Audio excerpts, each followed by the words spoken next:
Assalamualaikum warahmatullahi wabarakatuh. Yang terhormat Bapak Dr. Agung Triyayudi S.Com M.Com. Sebelumnya nama saya Arga Mahesa Saputra dengan NPM 2170065161019, program studi Sistem Informasi Fakultas Teknologi Komunikasi dan Informatika. Di sini saya akan mempresentasikan tentang rangkuman materi 1 sampai 15 dari mata kuliah Manajemen Data R01. Baik, dari yang pertama ini ada pertemuan 1 dan 2. Di sini mengapa perlu mempelajari MPSI atau SIM. Alasannya yaitu IS dan IT menunjang efektivitas, produktivitas, dan efisiensi dari bisnis proses perusahaan. Merupakan komponen utama dari kesuksesan bisnis dan organisasi. Lalu adanya ledakan information explosion, di mana kita telah beralih dari masyarakat industrial ke masyarakat informasi, atau bisa disebut dengan information at your fingertips. Lalu selanjutnya fenomena knowledge workers, yakni orang-orang yang menghabiskan sebagian besar waktunya untuk menciptakan, mendistribusikan, dan memanfaatkan informasi. Lalu komoditas informasi yang semakin mahal, sehingga tuntutan untuk memanfaatkan informasi untuk kepentingan organisasi serta bagaimana mengelola informasi yang bermanfaat bagi organisasi. Lalu di slide selanjutnya ada transformasi masyarakat. Transformasi masyarakat dibagi menjadi 3 gelombang. Ada gelombang 1, gelombang 2, dan gelombang 3. Yang gelombang 1 yaitu pada tahun 800 hingga 1700 Masehi. Masyarakat pertanian, teknologi belum berkembang, sehingga masyarakat lebih menonjolkan kekuatan otot, sehingga pada saat itu produktivitas manusia ditentukan oleh otot. Yang kedua, ada gelombang 2 pada tahun 1700 hingga 1970. Masyarakat dari pertanian sudah beralih menjadi masyarakat industri. Di era industri ini, faktor yang menonjol adalah mesin, di mana mesin diperuntukkan untuk mempermudah pekerjaan, sehingga jumlah produksi meningkat dan lebih efisien. Lalu yang ketiga, tentu saja gelombang 3, tahun 1972 hingga sekarang, bisa disebut dengan masyarakat informasi. Pada era informasi ini atau era sekarang memunculkan istilah masyarakat informasi atau information society, adalah suatu masyarakat di mana produksi, distribusi, dan pengolahan informasi merupakan aktivitas utamanya. Bisa disebut juga era modern. Lalu selanjutnya ada manajemen dan informasi. Definisinya yaitu aktivitas memperoleh informasi, menggunakan informasi secara efektif, dan membuangnya pada saat yang ditebat, disebut manajemen informasi. Faktor dari manajemen sumber daya ada 4, yaitu acquirer, assemble, maximize use, atau replace. Acquire yaitu mendapatkan sumber daya, assemble mengumpulkan atau menyiapkan, maximize use penggunaan secara maksimal, replace mengganti atau membuang. Oke, selanjutnya ada pertemuan 3.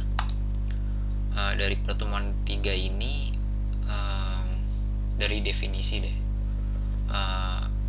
Di sini membahas sistem, definisi dari sistem informasi. Definisi sistem yaitu suatu jaringan kerja dari prosedur-prosedur yang saling berhubungan, berkumpul bersama-sama untuk melakukan suatu kegiatan atau menyelesaikan suatu sasaran tertentu. Yang Yang kedua, definisi informasi yaitu informasi adalah data yang diolah menjadi bentuk yang memiliki arti si penerima dan bermanfaat bagi pengambilan keputusan saat ini atau mendatang.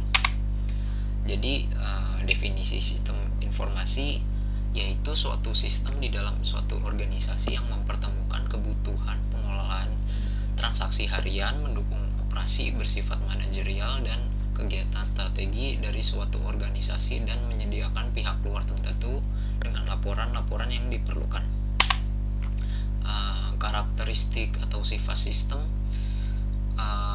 yaitu ada komponen, batas sistem, lingkungan luar, sistem penghubung, masukan, pengolah, keluaran, dan yang terakhir sasaran. Raymond McLeod menyatakan tentang informasi sebagai berikut. Informasi adalah data yang diolah menjadi bentuk yang memiliki arti si penerima dan bermanfaat bagi pengambilan keputusan saat ini atau mendatang. Yang tadi disebutkan Raymond McLeod. Lalu kita masuk ke jenis informasi. Ada formal dan informal. Formal yang dihasilkan dari dalam organisasi, informal yaitu dari luar organisasi. Ciri-ciri informasi yaitu terbaru, tepat waktu, relevan, konsisten, penyajiannya sederhana. Lalu penggunaan informasi ada 3 level. Yang pertama low level, yang kedua middle level, yang terakhir top level. Lalu apa sih peran dasar sistem informasi dalam bisnis? Yang pertama, mendukung proses dan operasi bisnis. Yang kedua, mendukung pengambilan keputusan para pegawai dan manajernya. Yang ketiga, mendukung berbagai strategi untuk keunggulan kompetitif. Jadi sistem informasi ini sangat berguna untuk bisnis di era informasi sekarang ini. Lalu ini model umum sistem yang terdiri dari input, proses, output, tujuan. Dari tujuan ini balik lagi ke input. Di proses ini ada kendala dan kontrol. Lalu selanjutnya ada pertemuan 4. Di pertemuan 4 ini membahas tentang perangkat sistem informasi. Apa saja, yaitu terdiri dari hardware, software, brainware, data, dan prosedur. Hardware terdiri dari komputer, printer, dan teknologi, jaringan, dan sebagainya. Lalu ada software. Software terdiri dari operasi sistem, yang contohnya seperti Windows, Linux, dan yang lainnya. Ada aplikasi, contohnya seperti Microsoft Office, GL, CorelDRAW, Photoshop, dan lain-lain. Lalu ada utility, contohnya seperti antivirus, Norton Utility, Disk Doctor. Lalu ada bahasa pemrograman yang dipakai seperti VFox Pro, C++, Pascal, Python, dan lain-lain. Lalu yang ketiga ada brainware. Brainware sendiri terdiri dari clerical personnel. Lalu yang kedua first level manager. Lalu staff spesialis, manajemen. Brainware intinya adalah kita sebagai pengguna. Lalu ada data. Contoh data yaitu dokumen transaksi, nota, kwitansi, dan sebagainya. Nah, yang terakhir ada prosedur.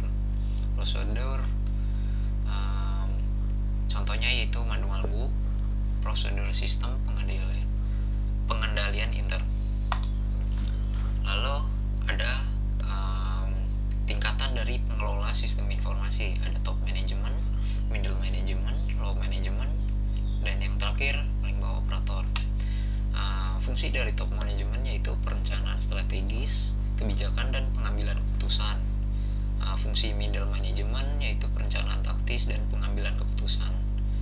Lalu fungsi dari low management, perencanaan, pengawasan, operasi dan pengambilan keputusan. Lalu ada yang paling bawah yaitu operator, fungsinya yaitu pemrosesan transaksi dan respon permintaan. Di sini ada pengetahuan manajemen, ada komputer literasi, lalu information literasi. Mengenai komputer literasi ada istilah dari komputer, pemahaman mengenai keunggulan dan kelemahan komputer, kemampuan menggunakan komputer. Lalu information literasi terdiri dari mengerti bagaimana menggunakan informasi pada tiap-tiap tahap dari prosedur pemecahan masalah. Yang kedua, mengerti bagaimana memperoleh informasi, dan yang ketiga, bagaimana membagi informasi kepada orang lain. Lalu ada selanjutnya ada pertemuan 5. Dari pertemuan 5 ini membahas tentang organisasi. Jadi apa sih organisasi itu? Organisasi adalah sekelompok orang yang bekerja sama dalam suatu struktur yang terkoordinasi untuk mencapai suatu tujuan tertentu. Contoh organisasinya yaitu UKM, Habibie Center, PT Telkomsel. Kalau dalam perkuliahan ada himpunan mahasiswa, kalau di dalam sistem informasi yaitu HIMASI atau Himpunan Mahasiswa Sistem Informasi. Lalu manajemen versus organisasi. Kalau organisasi itu sebagai statis atau sebagai wadah. Kalau manajemen dinamis sebagai proses bagaimana mengelola sumber daya organisasi untuk mencapai tujuan organisasi. Kalau manajemen dibutuhkan untuk menjaga keseimbangan di antara tujuan yang mungkin berbeda di antara para stakeholder. Bisa dibilang seperti pemilik, karyawan, konsumen, kreditur, supplier, pemerintah, asosiasi dan sebagainya. Lalu untuk mencapai efisiensi dan efektivitas dalam mencapai tujuan. Lalu ada jenis manajer berdasarkan tingkatannya. Di sini ada top manager atau strategic planning. Definisinya yaitu sekelompok kecil eksekutif yang mengelola keseluruhan organisasi. Contohnya seperti CEO atau presiden direktur, bisa dibilang seperti ketuanya. Lalu ada middle manager atau manajemen kontrol. Definisinya yaitu kelompok manajer yang paling banyak dalam organisasi, bertanggung jawab untuk mengubah rencana strategis menjadi sebuah tindakan. Contohnya wakil dekan, wakil ketua. Jadi perbedaan dari top manager dan middle manager, kalau top manager itu adalah ketuanya, kalau middle manager itu wakilnya. Lalu ada selanjutnya pertemuan 6. Di pertemuan 6 ini membahas tentang manajemen kualitas dalam jasa sistem informasi.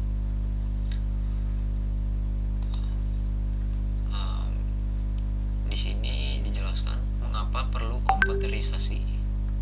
Alasannya yaitu karena keinginan bisnis yang berkembang, kebutuhan proses pengelolaan data yang harus terus-menerus, lalu mempercepat pekerjaan pengetikan dokumen, lalu membuat laporan sesegera mungkin, penyimpanan data yang lebih efektif, data disimpan secara digital sehingga dapat digunakan untuk pembuatan laporan lain.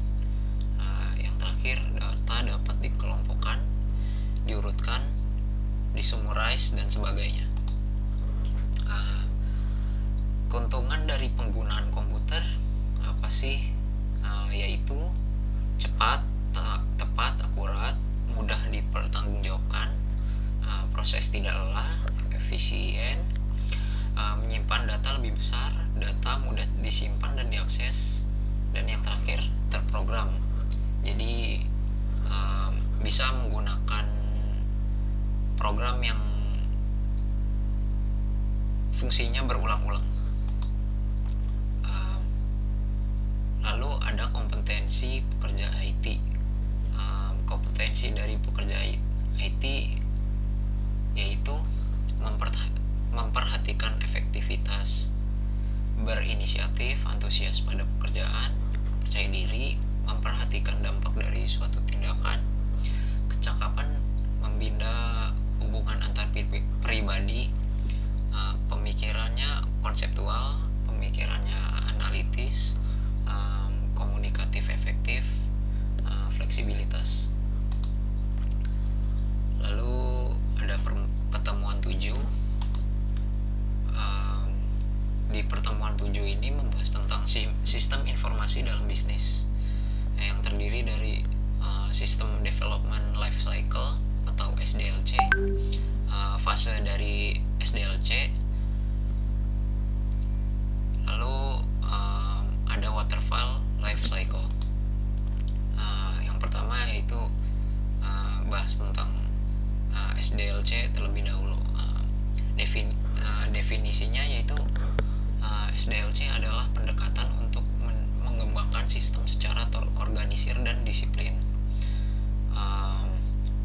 SDLC terdiri dari 4 komponen, yaitu objektif yang akan dikembangkan, lalu indicator of success sebagai pengukur apakah objektif sudah dicapai, lalu alternatif strategi, lalu pengimplementasian strategi. Lalu yang B, fase dari SDLC. Berbagai variasi SDLC yang digunakan saat ini membagi life of a system menjadi fase-fase. Fase yang pertama dimulai dari ide sampai dengan implementasi penuh, lalu diikuti dengan enhancement dan penggantian sistem baru. Cycle berlaku mulai dari definisi objektif, definisi indikator sukses, generating alternative, developing an operational plan, keseluruhan sistem, serta setiap fase dalam development phase. Lalu di sini ada model waterfall system development life cycle. Yang pertama ada system requirement, software requirement, analisis, program design, coding, testing, operation. Jadi model waterfall itu seperti air terjun, jadi turun lalu naik lagi life cycle-nya. Lalu selanjutnya ada pertemuan 9. Di pertemuan 9 ini membahas tentang model bisnis, dari definisi dari model dulu. Definisi model yaitu adalah penyederhanaan atau abstraction dari sesuatu yang mewakili sejumlah objek atau aktivitas yang disebut entitas atau entity. Di sini jenis-jenis model yaitu ada model fisik, model naratif, model grafik, dan model matematika. Contoh-contohnya. Kegunaan dari model yaitu ada 3. Yang pertama yaitu mempermudah pengertian, mempermudah komunikasi, dan memperkirakan masa depan.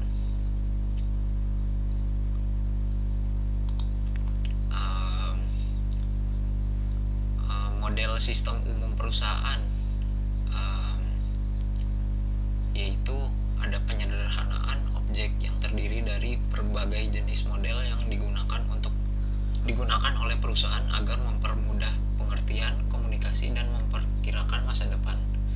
Yang biasa digunakan perusahaan yaitu model sistem secara fisik dan konseptual.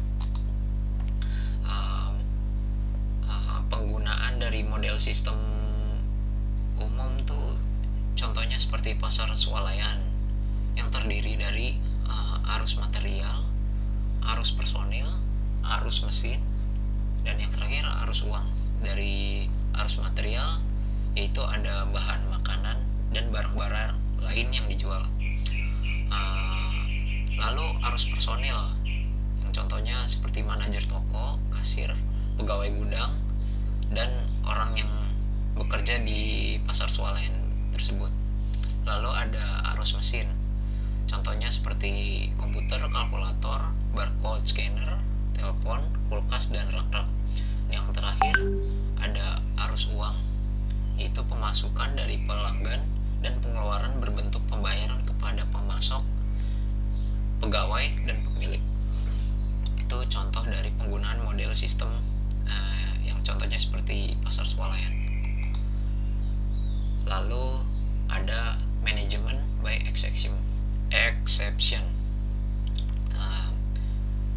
Standar dikombinasikan dengan output informasi dari pengolah informasi, memungkinkan manajer untuk melaksanakan MBE.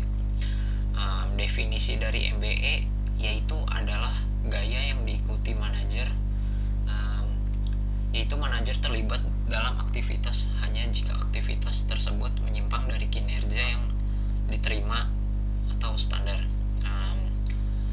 Keuntungan MBE ada 3. Yang pertama, manajer tidak membuang waktu. Yang kedua, ada lebih sedikit keputusan yang dibuat. Yang ketiga, perhatian dipusatkan kepada peluang-peluang. Lalu ada kendala MBE, ada 4, yaitu beberapa jenis kinerja tidak mudah ditentukan secara kuantitas sehingga standar tidak dapat ditetapkan. Lalu satu sistem informasi yang memantau kinerja secara akurat sangat diperlukan. Yang ketiga, perhatian harus tetap diarahkan pada standar untuk menjaga standar pada tingkat yang tepat. Yang terakhir, manajer tidak boleh pasif dan hanya menunggu batas kinerja dilewati. Pemecahan masalahnya, di sini ada pemecahan masalah. Pentingnya pemecahan masalah bukan didasarkan pada jumlah waktu yang diperlukan, tetapi pada konsekuensinya. Lalu ada keputusan, pemilihan, suatu strategi atau tindakan. Lalu ada pengambilan keputusan, tindakan memilih strategi atau aksi yang manajer yakini akan memberikan solusi terbaik atas masalah tersebut. Lalu ada pertemuan 10. Di sini membahas tentang arsitektur informasi. Dari definisinya yaitu suatu pemetaan atau rencana kebutuhan informasi di dalam suatu organisasi. Menurut Turban, McLean, WTRB tahun 1999. Lalu ada menurut Laudon, bentuk khusus yang menggunakan teknologi informasi dalam organisasi untuk mencapai tujuan-tujuan atau fungsi-fungsi yang dipilih. Lalu ada menurut Schwartz, definisinya itu desain sistem komputer secara keseluruhan, termasuk sistem jaringan untuk memenuhi kebutuhan organisasi yang spesifik. Lalu ada bentuk arsitektur informasi yang ada 3. Yang pertama yaitu tersentralisasi atau centralized, yang kedua desentralisasi atau decentralized, yang ketiga client server. Contoh dari arsitektur informasi, lalu ke produksi. Lalu ada contoh arsitektur desentralisasi seperti ini. Jadi bedanya kalau sentralisasi itu terpusat, desentralisasi tidak terpusat atau banyak cabangnya. Arsitektur tersentralisasi dan desentralisasi. Pergeseran teknologi dengan kehadiran mini komputer dan mikrokomputer yang berkemampuan lebih kecil tetapi dengan harga jauh yang lebih murah untuk komputasi terpusat atau sentralisasi. Lalu model sederhana sistem pemrosesan menggunakan arsitektur peer-to-peer, yaitu komputer memiliki kontrol terhadap resource, misal data printer atau CD-ROM, tetapi memungkinkan komputer lain untuk menggunakan sumber tersebut. Lalu ada arsitektur klien atau server. Definisinya dari klien dan server terlebih dahulu. Dari klien adalah sembarang sistem atau proses yang melakukan sesuatu permintaan data atau layanan ke server. Lalu definisi server itu adalah sistem atau proses yang menyediakan data atau layanan yang diminta oleh klien. Secara fisik, sebuah server dapat berupa komputer atau piranti yang lain, misal printer. Server juga bisa berupa proses. Contohnya yaitu database server, yaitu sebuah proses dalam komputer untuk menangani permintaan akses terhadap basis data. Implementasi client server contohnya itu aplikasi pesan atau email, lalu penyebaran basis data atau database pada jaringan komputer, lalu memungkinkan berbagi berkas atau peripheral atau pengaksesan komputer melalui jarak jauh. Jadi bisa berbagi file atau perangkat, contohnya fax, printer, lalu remote komputer dari jarak jauh. Lalu ada pemrosesan aplikasi yang intensif dengan suatu pekerjaan atau job dibagi menjadi tugas-tugas tas yang di masing-masing dilaksanakan pada komputer yang berbeda. Lalu tadi kelebihan dan kekurangan sentralisasi. Kelebihannya yaitu instalasinya aman, kontrol lebih mudah, biaya pemeliharaan murah, lebih mudah dalam perencanaan, lebih mudah untuk melakukan pelatihan, lalu hardware dan software terstandarisasi sehingga lebih mudah dalam pemeliharaan. Kekurangannya yaitu jika ada masalah, semua akan terkena dampaknya. Kedua, sistem yang dibuat secara global tidak spesifik sesuai kebutuhan masing-masing bagian. Lalu pemrosesan di mainframe lebih lama atau trafik padat. Lalu jika ingin merubah subsistem maka akan berdampak ke seluruh sistem, atau bisa disebut nggak bisa asal dikostumisasi. Lalu kelebihan dan kekurangan desentralisasi. Kelebihannya yaitu penghematan biaya, pengikatan tanggung jawab terhadap pengeluaran biaya, lalu peningkatan kepuasan pemakai, lalu kemudahan pencadangan ketika terjadi musibah.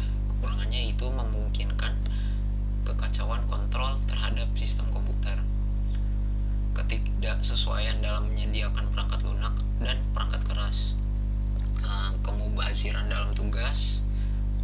Lalu yang terakhir, kekurangannya yaitu standarisasi tidak bisa dicapai.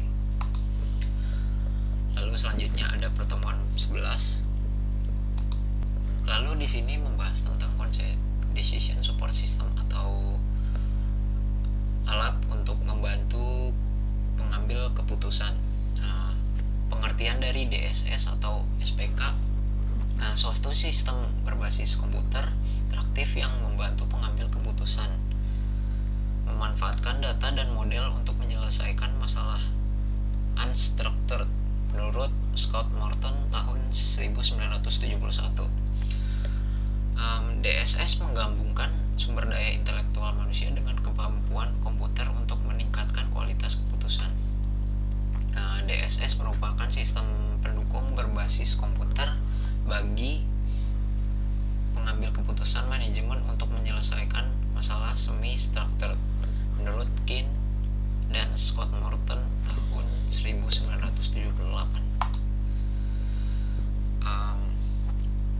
Di sini ada tujuan sistem pendukung keputusan, yaitu membantu menyelesaikan masalah,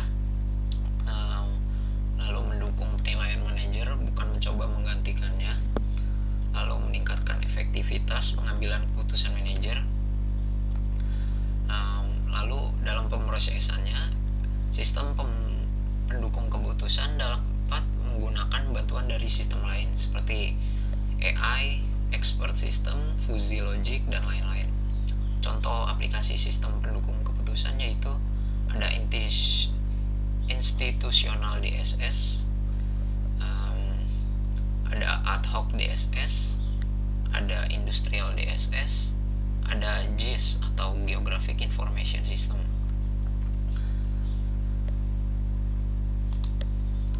Lalu selanjutnya ada pertemuan 12. Di pertemuan 12 ini membahas tentang analisis sistem. Dimulai dari tahapan analisis sistem. Kenapa ada analisis sistem? Karena adanya permintaan terhadap sistem baru. Proyek baru ditangani dalam bentuk tim yang melibatkan pemakai analisis sistem dan para spesialis sistem informasi yang lain, serta barangkali juga auditor internal. Tujuan dari analisis sistem adalah untuk menentukan hal-hal detail tentang yang akan dikerjakan oleh sistem yang diusulkan dan bukan bagaimana caranya.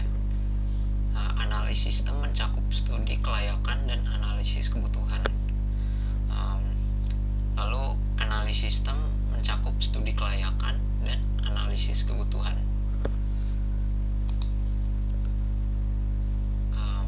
Lalu analisis kebutuhan dilakukan untuk menghasilkan spesifikasi kebutuhan atau disebut juga spesifikasi fungsional. Spesifikasi kebutuhan adalah spesifikasi yang rinci tentang hal-hal yang akan dilakukan sistem ketika diimplementasikan. Spesifikasi ini sekaligus dipakai untuk membuat kesepahaman antara pengembang sistem, pemakai yang kelak menggunakan sistem, manajemen, dan mitra kerja yang lain, yang misalnya auditor internal. Lalu ada model prototype con. Kelebihan dari model prototype con yaitu keterlibatan user dalam pengembangan sistem mempengaruhi kualitas akhir dari sistem informasi. Lalu fleksibel terhadap perubahan yang terjadi dan memungkinkan terjadinya modifikasi. Lalu kekurangan prototype con yaitu pelanggan yang melihat working version dari model yang diminta atau diperlihatkan tidak menyadari bahwa mungkin saja prototipe yang dibuat terburu-buru dan rancangan tidak tersusun dengan baik. Lalu pengembang kadang-kadang membuat implementasi sembarang karena ingin working version selesai dengan cepat. Lalu yang terakhir, karena sudah melihat prototipenya, pelanggan tidak sabar untuk menunggu versi jadinya, karena pelanggan merasa program jadinya tidak akan lama lagi selesai. Lalu ada model RAT. Keuntungan dari model RAT yaitu proses pengembangan secara sekuensial linear. Kedua, kecepatan adaptasi yang tinggi dan dapat dibuat dengan cepat dengan pendekatan pembangunan berbasis komponen. Lalu yang ketiga, sering juga disebut versi high speed dari model waterfall. Kelemahan dari RAT yaitu yang pertama ada model yang besar membutuhkan resource yang baik dan solid. Yang terakhir atau yang kedua membutuhkan komitmen pengembang dan user yang sama agar cepat selesai sesuai dengan rencana.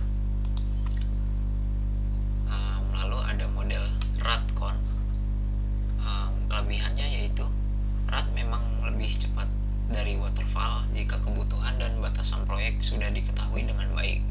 Juga jika proyek memungkinkan untuk dimodularisasi, kekurangannya yaitu tidak semua proyek bisa dipecah atau dimodularisasi, sehingga belum tentu RAD dipakai untuk semua proyek. Karena proyek dipecah menjadi beberapa bagian, maka dibutuhkan banyak orang untuk membentuk suatu tim yang mengerjakan tiap bagian tersebut. Lalu membutuhkan komitmen antara pihak pengembang dan pelanggan. Karena dibuat dengan reuse, komponen-komponen yang sudah ada, fasilitas-fasilitas yang tiap komponen belum tentu digunakan seluruhnya oleh program yang mereuse-nya, sehingga kualitas program bisa menurun. Lalu ada model spiral. Model ini merupakan perbaikan dari model waterfall dan prototype.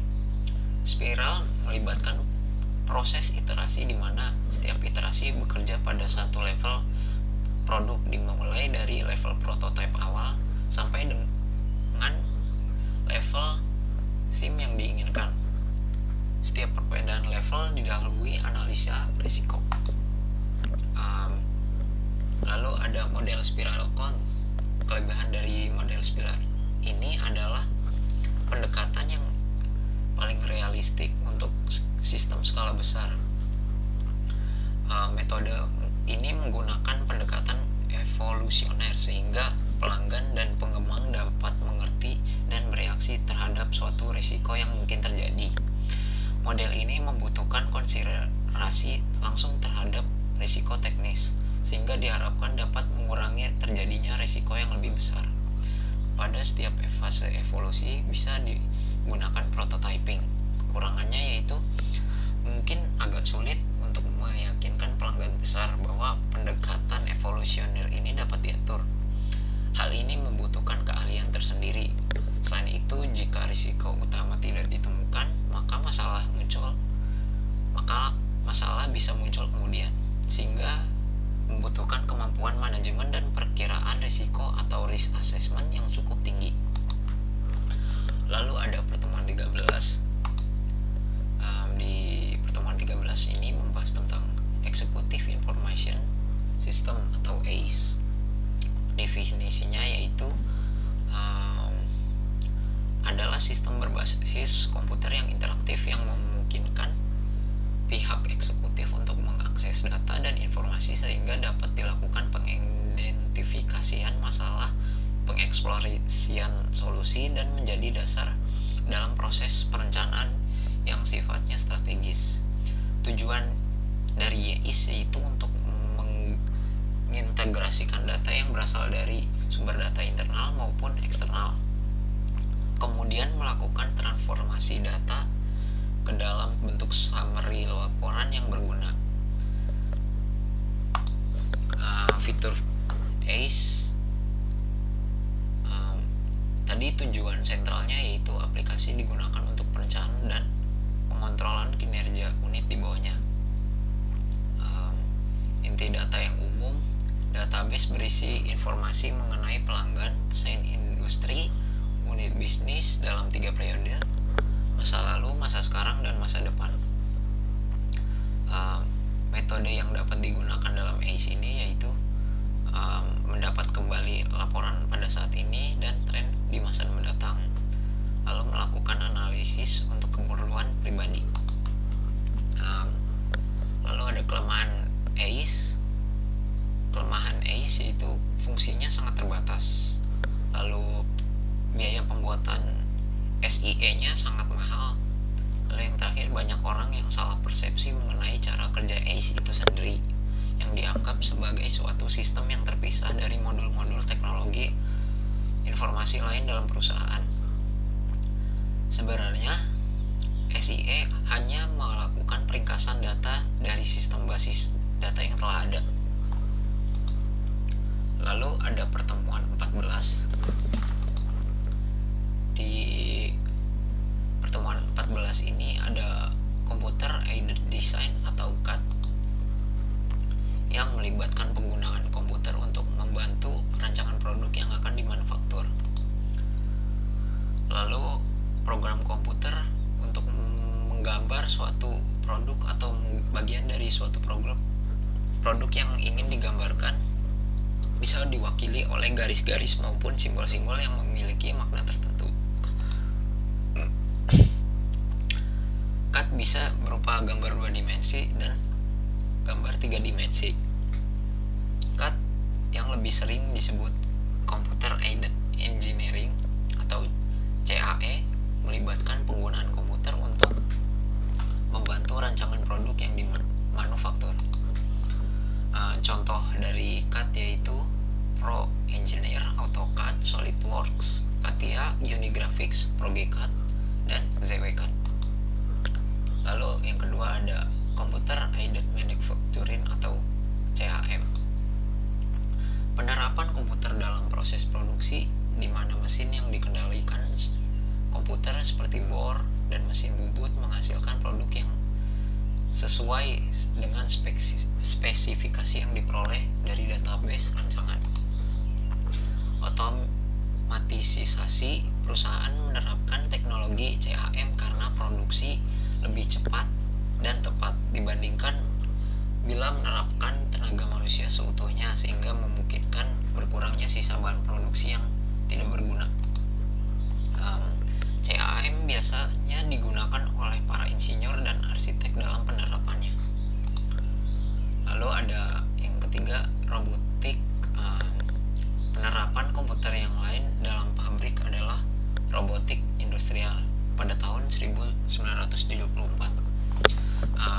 Robotik yaitu alat yang secara otomatis menjalankan tugas-tugas tertentu dalam proses manufaktur yang memungkinkan perusahaan untuk memotong biaya dan mencapai tingkat kualitas yang tinggi. Fungsi dari robotik yaitu digunakan untuk melakukan pekerjaan yang mengandung resiko seperti melakukan pekerjaan yang di tempat bertemperatur tinggi sehingga mengakibatkan kinerja dan keefektifan robot kurang maksimal. Lalu ada sistem informasi manufaktur, merupakan subsistem CBIS yang menyediakan informasi mengenai operasi produksi.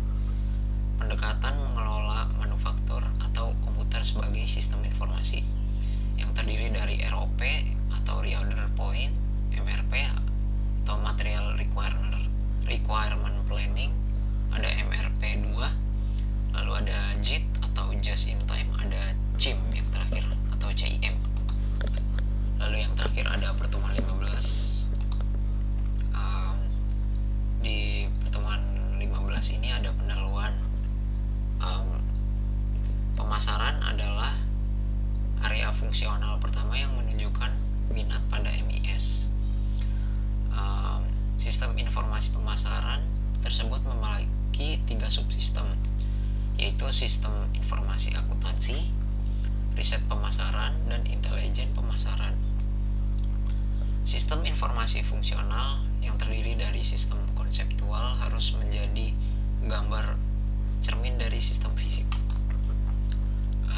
Lalu ada Marketing Information System atau MKIS.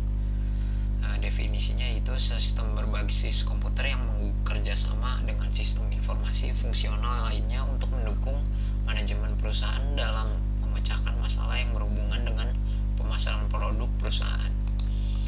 Lalu ada Manufacturing Information System. Definisinya yaitu komponen yang sama dengan pemasaran. Sistem berbasis komputer yang bekerja sama dengan sistem informasi fungsional lainnya untuk mendukung manajemen perusahaan dalam memecahkan masalah yang berhubungan dengan pembuatan produk perusahaan. Sekiranya cukup sekian presentasi dari saya, kurang lebihnya mohon maaf. Wassalamualaikum warahmatullahi wabarakatuh.